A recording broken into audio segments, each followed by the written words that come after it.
Welcome to the Global News Update channel. Now to other news in the U.S. military building up in the Middle East as President Trump weighs new strikes against Iran.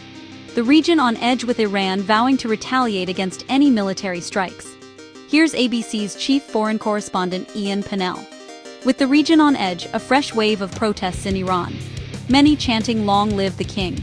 A few hundred protesters seen in the capital Tehran after a bloody crackdown that left thousands dead just weeks ago.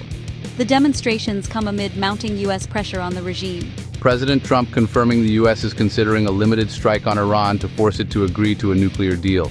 But today, Iran's president Peshkan defiant, saying, "We won't bow down in the face of pressure from world powers. They better negotiate a fair deal."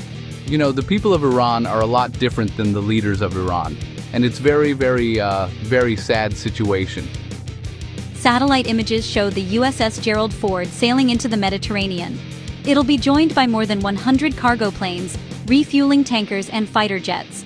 The USS Abraham Lincoln Strike Group already in position. All told, there are around 35,000 U.S. troops now in the region.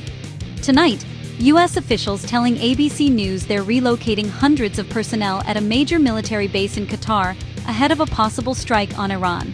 Another round of diplomatic talks is expected, but Iran warning if it is attacked, it'll respond decisively, and that all U.S. bases, facilities, and assets of what it calls hostile forces would be legitimate targets. Rachel, as the U.S. amasses its largest military force in the Middle East in years, the diplomatic process is still technically on track.